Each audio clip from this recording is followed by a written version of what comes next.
Deontay Wilder knocked out Luis Ortiz in the 7th round of their epic rematch last week. Ladies and gentlemen, you're watching Rem Star Says So.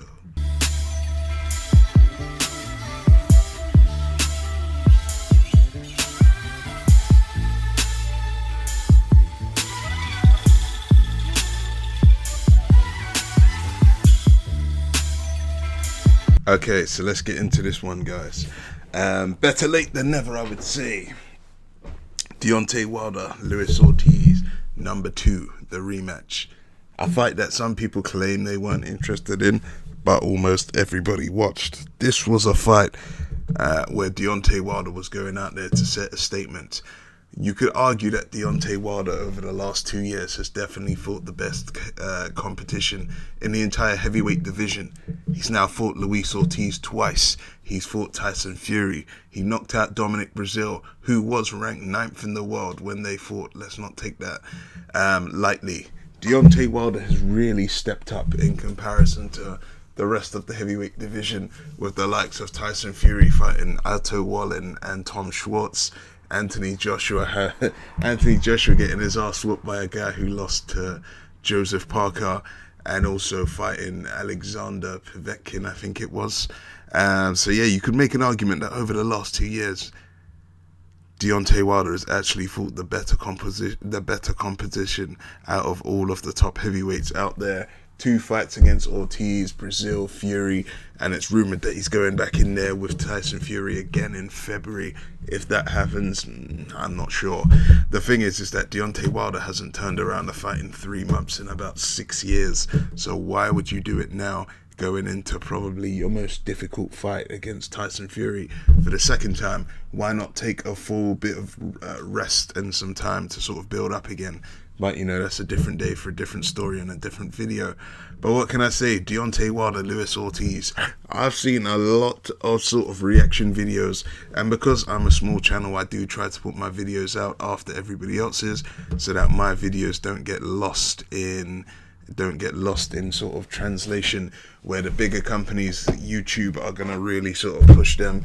I don't have many subscribers, and, you know, unless you're a subscriber or a regular watcher, you're probably not going to come across what I have to say. So do me a favor, guys, make sure on every video that you watch, you like, leave a comment. Apparently it really helps with the algorithms, and what that will do entail is it should help me get out to a wider audience as well. I know that I've got a couple of fans here. In my last video, I think it was, I had people in the comments. We've got a guy over from LA who watches, I think it was Las Vegas. Got a guy from the West Midlands in Leicester. Would really love to hear where the rest of you guys are from. You know, coming up to, I just want to see where this channel is sort of reaching. So thank you for anybody who's ever showed this channel support. I really appreciate it. Continue to watch, like, comment and share these videos. You don't understand how the support actually really helps this channel. So what can I say? Deontay Wilder, Ortiz. It looked like Ortiz was supposedly controlling the earlier rounds. People were saying that Ortiz was boxing Wilder's head off.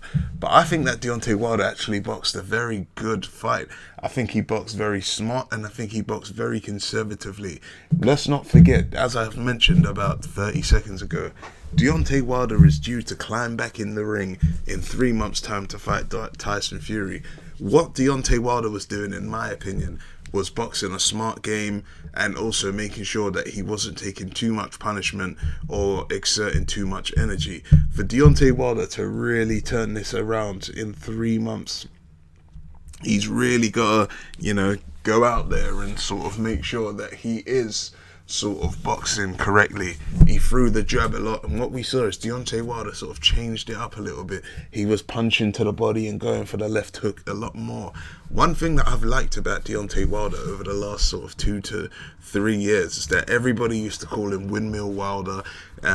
This, say he's this, say he's that. One thing you notice is that Deontay Wilder takes on all the criticism, and he really sort of changes it up.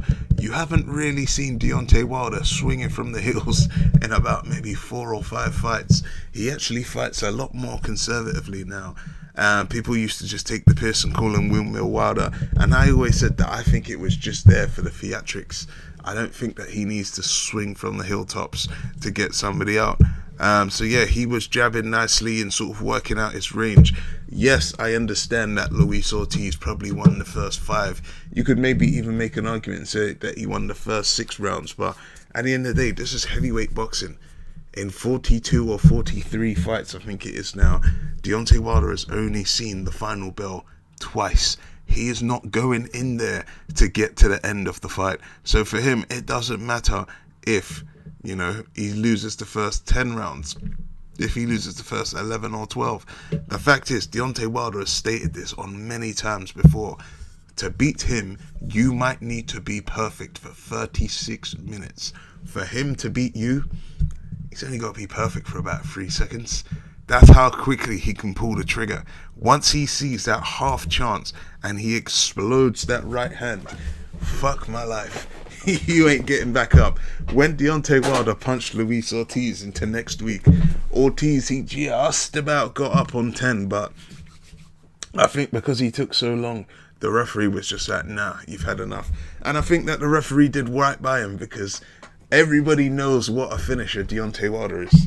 If you are lucky enough to get up and beat a 10 count after Wilder puts you on the floor, you know what generally happens. As I've said in a previous video, I think that Jack Reese guy was an absolute pagan, and I think that he gave Tyson Fury so much time to recover that it generally wasn't fair. Any other referee, Wilder would have pounced on Fury and just took him out the game.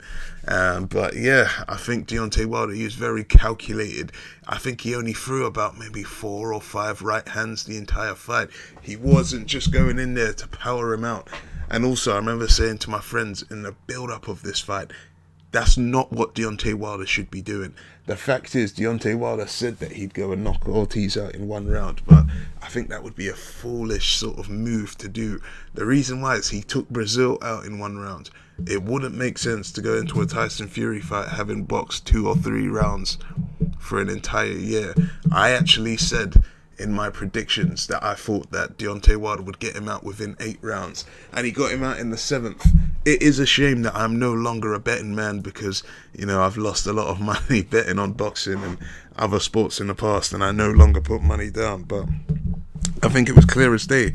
I think Deontay Wilder has improved heaps and bounds since he fought Luis Ortiz 18 months ago, and I think that Luis Ortiz, yes, he looked like he was in better physical shape, but I just didn't see how he was going to win. The thing about Deontay Wilder is that, he came up he was 10.5 pounds heavier for the Ortiz fight than he was when he fought Tyson Fury at the back end of last year. So, within a year, he's put on 10.5 pounds safely of muscle. And my God, he looked like the perfect athlete. On the scales, this is a man who's literally signified what a boxer should look like. I know a lot of people like to say that Deontay Wilder's got skinny legs and this and that, but Jesus Christ, did he look like a wrecking machine. Look at what AJ's going to look like next week, and you're just going to see a big bodybuilder puffing and panting from the 8th round onwards if it goes that far. Deontay Wilder has the perfect physique, and he is the man that's ready to go 12 rounds if necessary. Ortiz did catch Wilder with some big left hands. I think it's always hard when you're an orthodox fighter fighting a southpaw. The reason why is because when you're a southpaw, you're always going to be fighting right-hand lead fighters, whereas there isn't that many left-hand lead fighters out there. So Ortiz is always going to have the advantage because he's used to fighting orthodox fighters, whereas orthodox fighters don't really fight southpaws too often. There's not that many good southpaws out there, and to be fair, there's not that many left-handed people in the world in comparison to right, so the odds will always be stacked against them. So that's basically it. I think that Ortiz, he did look like he had a better gas tank for that fight, and he did hit Wilder with some sort of telling punches.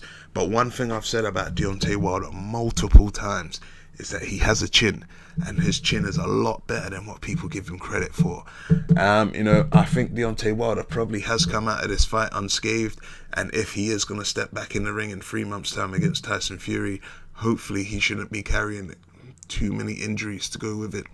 What my predictions are for that fight, well, that's for a different story, for a different day. I think Luis Ortiz, he showed that even at 40 years old, he's still dangerous. And I don't think there's going to be too many people lining up to fight him.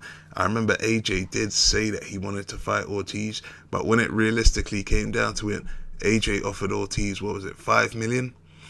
Apparently, Luis Ortiz was guaranteed 7 million by Al Heyman and Fox Sports on this one.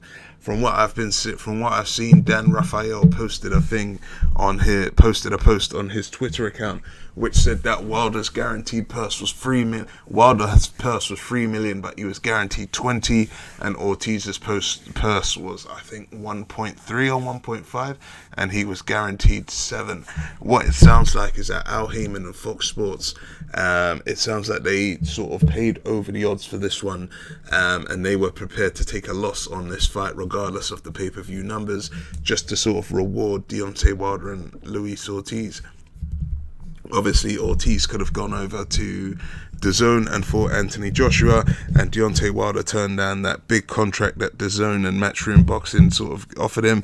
So this was sort of like a thank you very much for sort of staying loyal, and I don't blame him.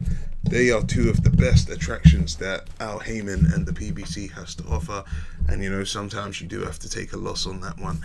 I'm sure Al Heyman will be eyeing up the Tyson Fury rematch, and that will be an opportunity for him to go and make back any money that he's lost.